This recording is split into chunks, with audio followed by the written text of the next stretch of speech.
Hello friends, welcome back to our channel. நம்ம சேனலை முதல் முறையாக பார்க்குறீங்கன்னா சப்ஸ்கிரைப் பண்ணிடுங்க. கூடவே இந்த பெல் ஐக்கானை கிளிக் பண்ணுங்க. மீனுவின் சுற்றுலா பயணம். நாம் இந்த கதைக்குள்ளே போகிறதுக்கு முன்னாடி ஏற்கனவே மீனுவோட 2 கதைகள் நம்மளோட சேனலில் அப்லோட் பண்ணியிருக்கோம்.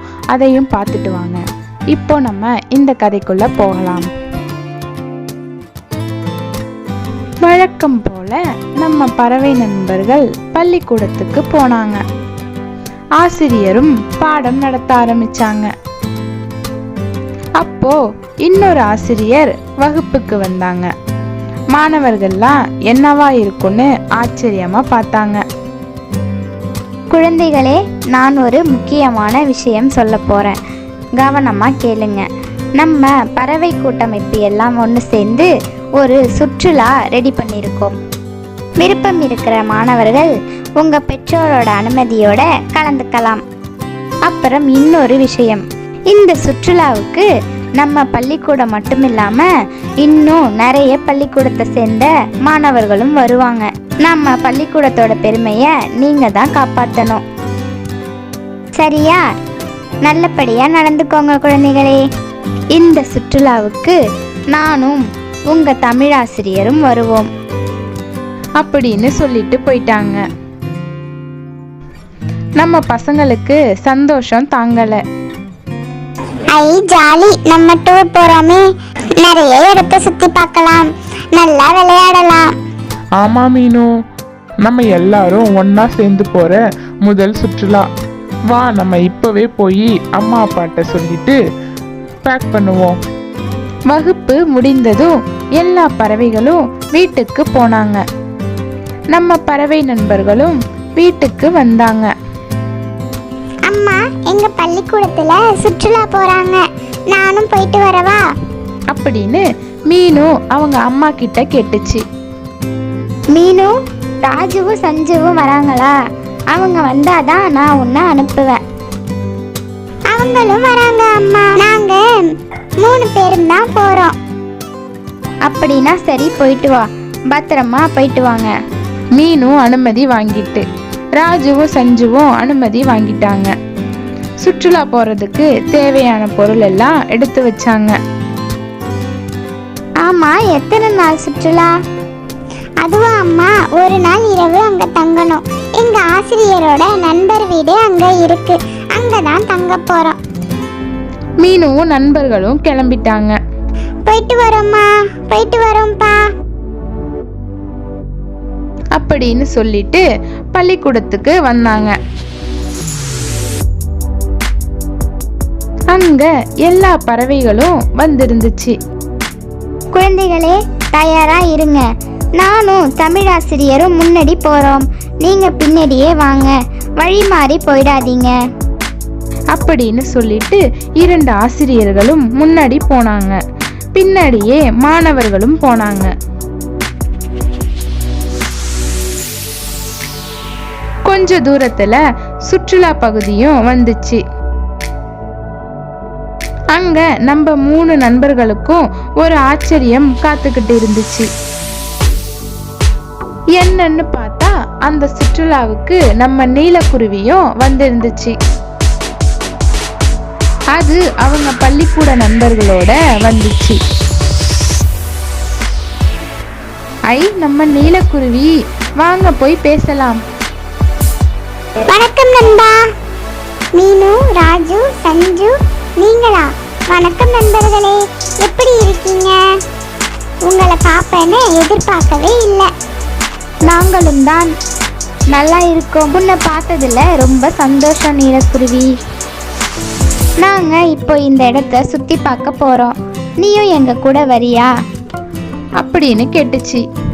ஓ, போலாமே. 4 பேரும் ஒன்னா போனாங்க. இதையெல்லாம் தூரத்துல இருந்து ஒரு ஆளு பார்த்துட்டு இருந்துச்சு. அது யாருன்னு பார்த்தா வேற யாரும் இல்லைங்க, நம்மளோட ரவுடி காக்கா தான். தலைவரே, உங்களை அசிங்கப்படுத்தின கூட்டம் ஒன்று சேர்ந்துடுச்சு. இன்னைக்கு எங்க அடி வாங்க போறீங்களோ தெரியல. என்ன சொன்ன? இல்ல இல்ல, அடி கொடுக்க போறீங்களோன்னு தெரியலன்னு சொல்ல வந்தேன். வாய் தவறி அப்படி வந்துடுச்சு. மன்னிச்சிடுங்க தலைவரே. சரி சரி இருக்கட்டும், இன்னைக்கு அவனுங்களை பார்த்துக்கிறேன். இவனுக்கு வேற வேலையே இல்லை. தேடி தேடி போய் அசிங்கப்படுறதே பொழப்பா போயிடுச்சு. என்னடா அங்க சத்தம்? ஒன்றும் இல்லை பாஸ், இதோ வந்துட்டோம் அப்படின்னு பேசிக்கிட்டே இருந்தாங்க. நம்ம 3 நண்பர்களும் நீலக்குருவியோட காட்டை சுத்தி பார்த்துக்கிட்டு இருந்தாங்க. அப்போ ஒரு மரம் அவங்க கண்ணுல பட்டுச்சு. பார்க்க அழகா இருந்துச்சு. மீனு, நம்ம இந்த மரத்துல கொஞ்ச நேரம் ஓய்வெடுப்போம், எனக்கு களைப்பா இருக்கு. சரி ராஜு, இங்கேயே இருப்போம் அப்படின்னு சொல்லிட்டு 4 பேரும் மரத்துல ஓய்வெடுத்தாங்க. இதெல்லாம் பார்த்துக்கிட்டு இருந்த ரவுடி காக்கா, ஓய்வா எடுக்கிறீங்க, என்ன பண்றேன்னு சொல்லிட்டு ஒரு யானை கிட்ட போச்சு. யானையாரே, எப்படி இருக்கீங்க? நல்லா இருக்க, வந்த விஷயத்த சொல்லு. அந்த யானை ஏற்கனவே கடுப்புல இருந்துச்சு. எல்லாரும் குண்டன் குண்டன்னு யானைய கிண்டல் பண்ணிக்கிட்டு இருந்தாங்க. அதனால யானை கோவத்துல இருந்துச்சு. இந்த நேரத்துல நம்ம ரவுடி காக்கா யானை கிட்ட போய் இப்படி சொன்னிச்சு. யானையாரே, உங்களை குண்டு யானை குண்டு யானைன்னு 4 பேர் கிண்டல் பண்றாங்க, யாருன்னு கேட்டுச்சு. அதுவா, அங்க ஒரு மரத்துல 4 பறவைங்க இருக்காங்க பாருங்க, அவங்க தான். ஓ அப்படியா, அவங்களை இப்போ என்ன பண்றேன்னு பாரு.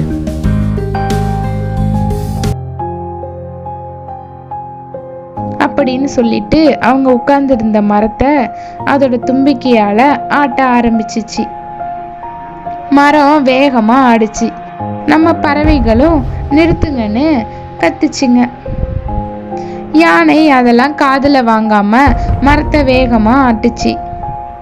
அப்போ அந்த வழியா ஒரு எறும்பு வந்துச்சு. அந்த எறும்பு வேற யாரும் இல்லைங்க, நம்ம மீனு காப்பாத்துனுச்சுல அந்த எறும்பு தான். எறும்பு மீனு குருவியை பார்த்ததும் அடையாளம் கண்டுபிடிச்சிட்டு, இது நமக்கு உதவி செய்த நண்பராச்சே, இவங்களுக்கு நாம கண்டிப்பா இப்போ உதவி பண்ணணும், அவங்க ஆபத்துல இருக்காங்க அப்படி சொல்லிட்டு யானையோட காதுக்குள்ள போயிட்டு. அவ்வளவுதான், யானைக்கு என்ன பண்றதுனே தெரியல.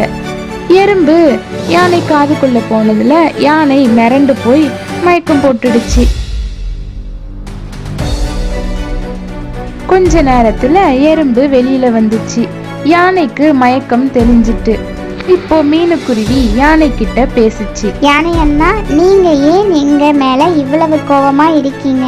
நாங்க எந்த தப்பும் பண்ணலையே. என்ன தப்பு பண்ணலையா? நீங்க ஏன் என்ன குண்டு யானைன்னு சொன்னீங்க? அந்த கோவத்துல தான் நான் இப்படி பண்ணினேன். அப்படியா? நாங்க எதுவுமே சொல்லலையே, நாங்க உங்களை பார்த்தது கூட இல்லை. என்ன பார்த்தது இல்லையா? அப்புறம் எப்படி நீங்க சொன்னீங்கன்னு காகம் என்கிட்ட சொன்னிச்சு. காகமா? எந்த காகம்? கையில கப்போட சுத்துமே அந்த காகத்தை சொல்றீங்களா? அப்படின்னு மீனுக்குருவி கேட்டுச்சு. ஆமான்னு யானை சொன்னிச்சு. இப்போதான் விஷயம் புரியுது. அந்த காகம் எங்களை பழிவாங்கத்தான் இப்படி பண்ணிருக்கு அப்படின்னு முன்னாடி நடந்த கதையெல்லாம் யானை கிட்ட சொன்னிச்சு.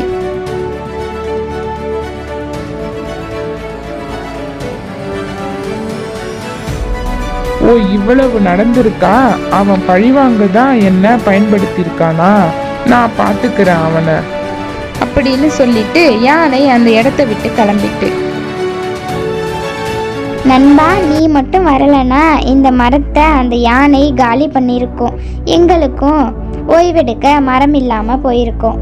என்ன நண்பா இப்படி சொல்றீங்க? நீங்க இல்லைன்னா இந்நேரம் நான் உயிரோடவே இருந்திருக்க முடியாது. உங்க உதவி முன்னாடி இதெல்லாம் சாதாரண நண்பா அப்படின்னு சொன்னிச்சு. மீனு, யார் இது? என்ன பேசுறீங்க? ஒண்ணுமே புரியல. அதுவா சஞ்சு, நான் ஒரு நாள் பள்ளிக்கு வர லேட் ஆயிட்டுல, அன்னைக்கு ஒரு எறும்புக்கு உதவி பண்ணேன்னு சொன்னேன்ல, அந்த எறும்பு தான் இது. எறும்பு நண்பா, இவங்க என்னோட நண்பர்கள். இவன் ராஜு, இவன் பேரு சஞ்சு, அப்புறம் இது நீலக்குருவி. வணக்கம் எறும்பு நண்பா. மீனு, நீங்க உதவி செய்யாத ஆளே இல்லை போல அப்படின்னு நீலக்குருவி கேட்டுச்சு. இப்படி இவங்க எல்லாரும் பேசிக்கிட்டு இருந்தாங்க.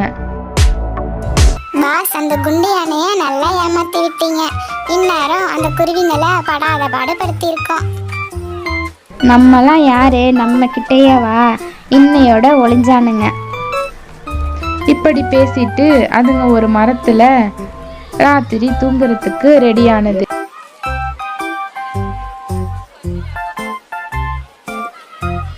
ஏண்டா, என்ன திமிரு இருந்தா என்னையவே போய் சொல்லி ஏமாத்துவ அப்படின்னு சொல்லிட்டு காக்கா இருந்த மரத்தை ஆட்டி விட்டுச்சு. பாஸ் ஓடுங்க, பாஸ் ஓடுங்க, நாம தான் மாட்டிக்கிட்டோம் இந்த யானை கிட்ட. இந்த முறையும் அவனுங்கள்ட்ட அசிங்கப்பட்டாச்சு. என்னடா பேச்சு, வாங்க ஓடிடுவோம், இல்லைன்னா இந்த யானை கிட்ட மாட்டி சட்னி ஆயிடுவோம். வழக்கம் போல நம்ம ரவுடி காகத்துக்கு தண்டனை கிடைச்சிட்டு. இந்த கதை உங்களுக்கு பிடிச்சிருந்தா லைக் பண்ணுங்க, ஷேர் பண்ணுங்க, அப்புறம் நம்ம சேனலை சப்ஸ்கிரைப் பண்ணிடுங்க.